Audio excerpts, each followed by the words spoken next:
Hola, soy Raúl, estoy haciendo un doctorado en visión por ordenador Machine Learning en Barcelona y en este vídeo voy a explicar de manera sencilla e intuitiva cómo funciona una red neuronal. En concreto, voy a explicar cómo funciona una CNN, una Convolutional Neural Network, para clasificación de imágenes. Esto es una red neuronal que aprende a reconocer qué objetos aparecen en una imagen. Vamos a ello. Comencemos con un poco de historia. Las redes neuronales son en realidad muy antiguas, ya existían en los 80. Sin embargo, por aquel entonces no tenían buenos resultados, tenían peores resultados que otros algoritmos. Entre otras cosas, era porque no se tenía la potencia de cálculo suficiente, los ordenadores de la época no eran suficientemente potentes como para poder entrenarlas correctamente, y por eso se dejaron de lado. Sin embargo, un grupo dirigido por Hinton continuó investigando en ellas en la Universidad de Toronto, consiguiendo importantes avances durante la década de los 2000. En 2012 se produjo el punto de inflexión, cuando una red diseñada por Alex Krizhevsky, llamada AlexNet, ganó por un amplio margen la competición de reconocimiento visual ImageNet. Esta competición trata de reconocer objetos en imágenes, es decir, que un ordenador sepa si en una imagen aparece un perro, un gato o una cafetera. Y se hace sobre la base de datos ImageNet, que contiene millones de imágenes de 1000 categorías diferentes. De estas categorías tenemos etiquetas, es decir, sabemos qué objeto aparece en cada imagen. Es la competición referencia para evaluar algoritmos de inteligencia artificial aplicados a imagen. Entre otros trucos, los autores de AlexNet usaron GPUs, tarjetas gráficas, para entrenar esta red, en lugar de CPUs, que es el procesador que tendría cualquier ordenador. Esto les proporcionó la potencia de cálculo suficiente para entrenar correctamente esta red. ¿Por qué GPUs en lugar de CPUs, el procesador habitual de nuestros ordenadores?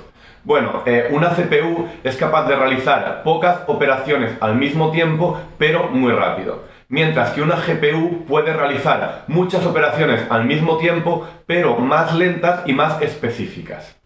Las GPUs se diseñaron así para el procesamiento de imágenes, donde muchas veces tenemos que realizar muchas operaciones en paralelo, por ejemplo, calcular el valor de cada uno de los píxeles de una imagen. Esta arquitectura es muy adecuada para las redes neuronales, donde también podemos paralelizar muchos cálculos.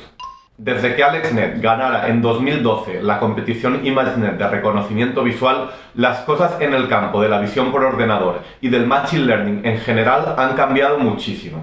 Para empezar, las siguientes competiciones de ImageNet han sido siempre ganadas por una red neuronal, aunque ya veis que el año que más se redujo el error sigue siendo 2012 con AlexNet. Estas redes que han ganado la competición los años siguientes han sido redes más complejas, más profundas, con más capas. Ya veis además que desde 2015 las redes neuronales superan al humano en esta tarea. Os dejo un artículo de un blog muy interesante sobre esto abajo en la descripción.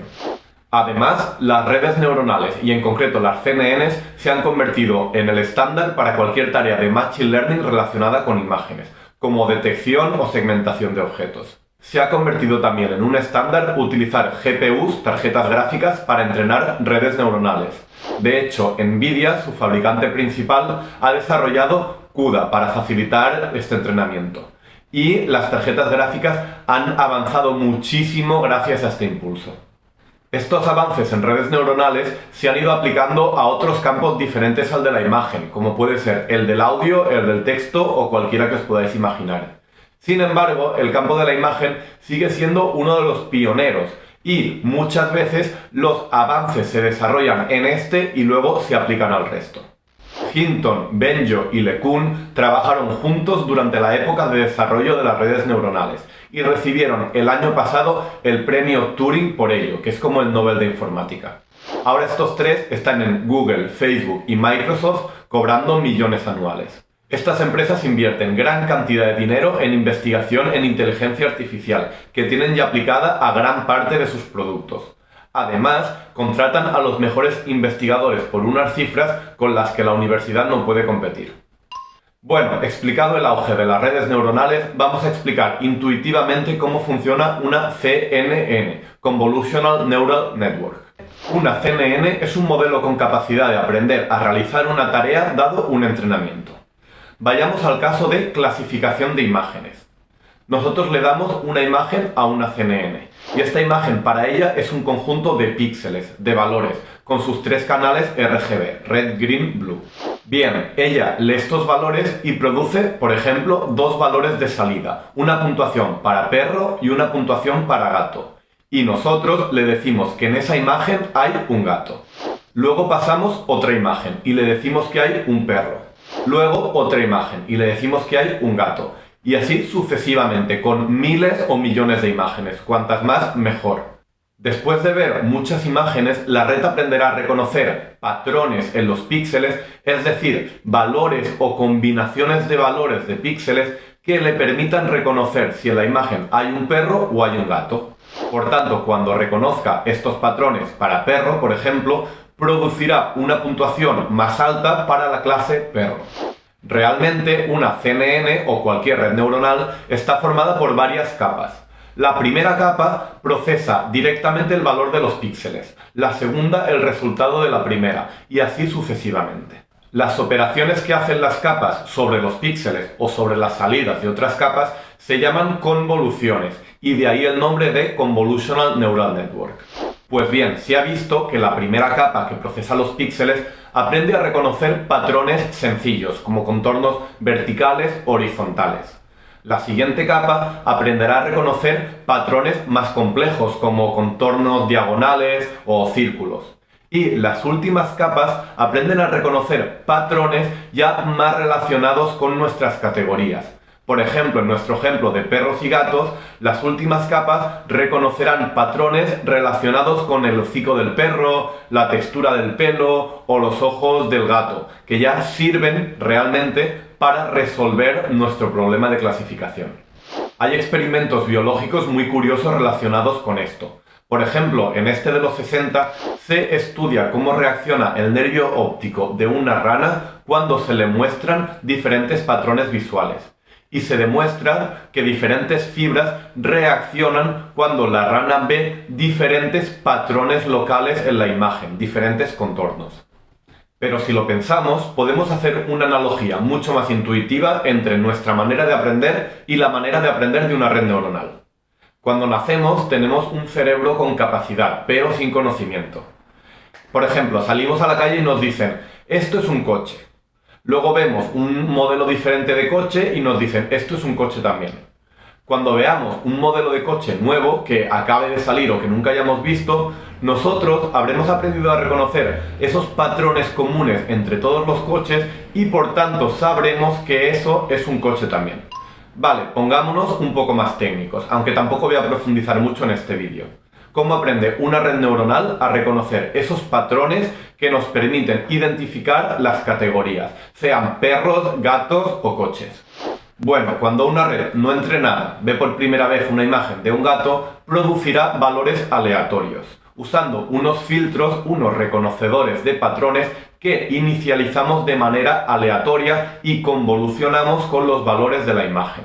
Así, producirá valores aleatorios para cada una de las capas de la red y también valores aleatorios de puntuaciones para gato y para perro. Imaginemos que en este caso la red produce una puntuación más alta para la clase de perro. Nosotros le diremos que lo está haciendo mal, que para esta imagen tiene que producir una puntuación más alta para la clase gato. Partiendo de que la puntuación para gato tiene que ser más alta, actualizaremos todas las capas de la red, desde la última hasta la primera, para producir una puntuación más alta para la clase gato.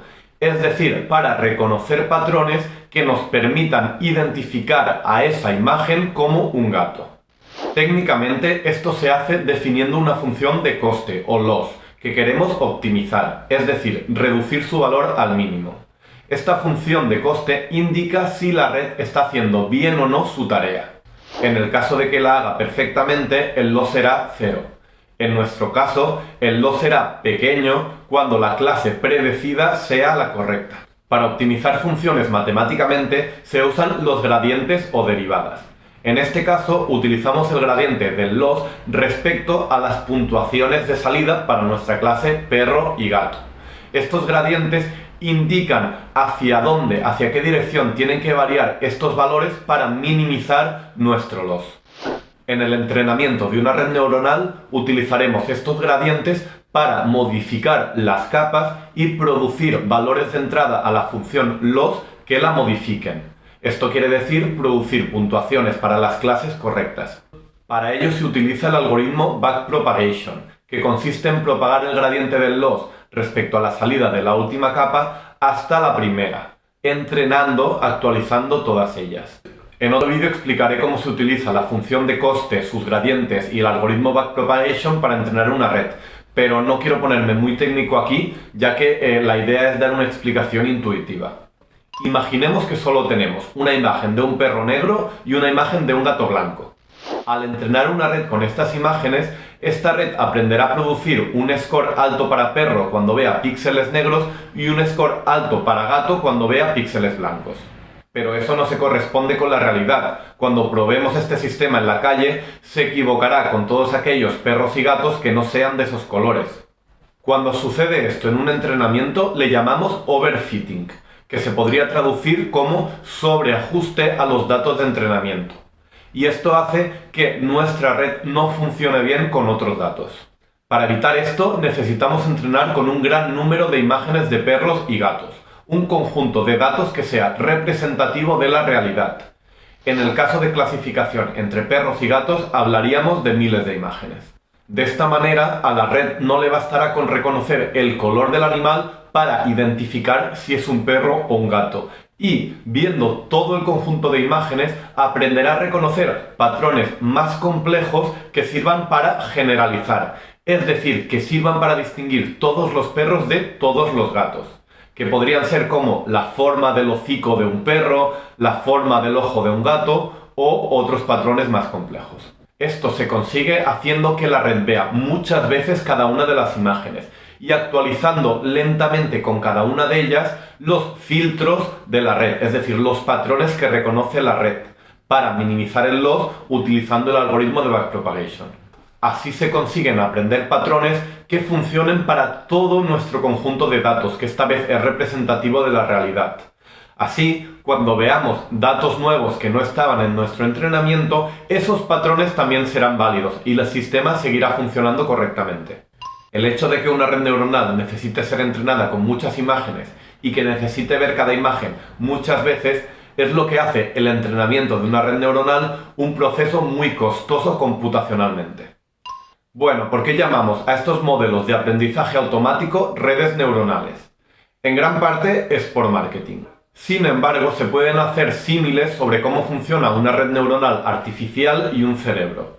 Por ejemplo, tenemos jerarquías de neuronas interconectadas que transmiten información de una a otra que va siendo cada vez más compleja.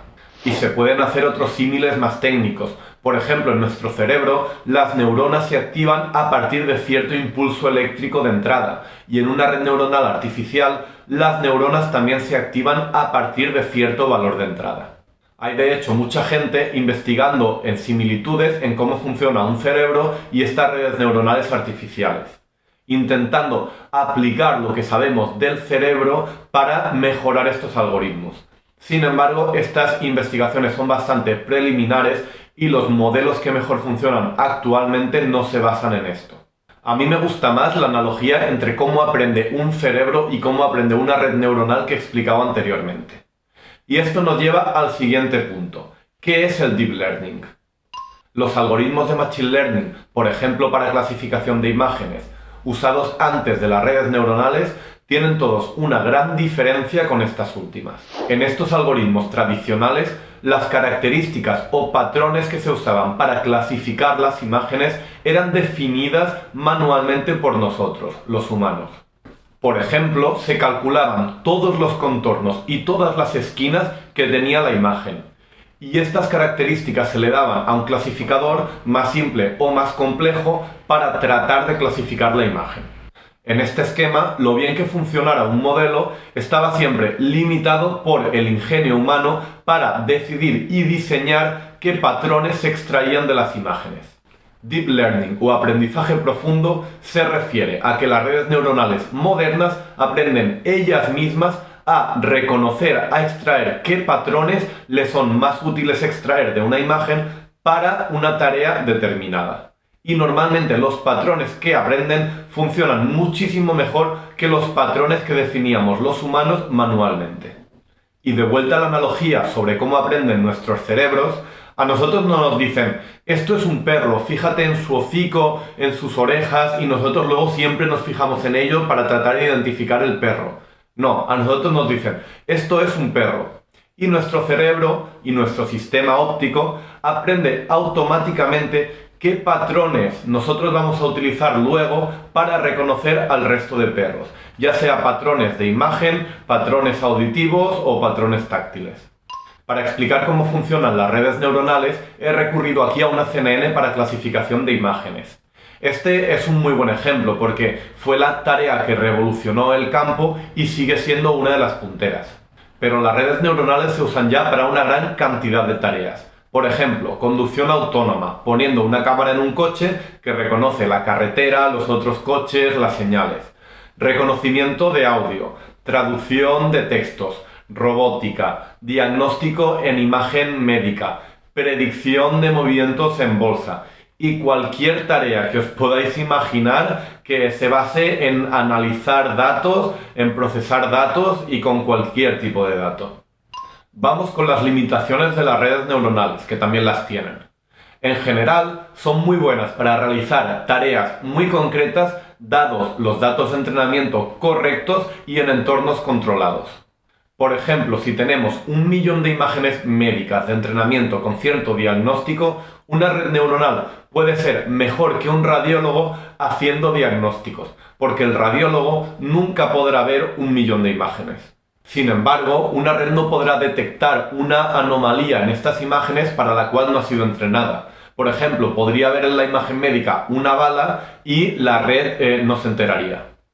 De la misma manera, la red que explicábamos para reconocer perros y gatos hará muy bien esta tarea, pero por ejemplo no sabrá que ambas clases son animales. Así que lo que a veces se llama inteligencia artificial general está muy lejos todavía. Sin embargo, utilizamos diariamente en nuestro teléfono redes neuronales para todo tipo de tareas, y esto sí que está evolucionando muy rápidamente. Bueno, eso es todo. Espero que se haya entendido cómo funciona una red neuronal a alto nivel. Próximamente haré otro vídeo profundizando un poquito más y dando algún detalle técnico más, aunque también de manera intuitiva. Hasta la próxima.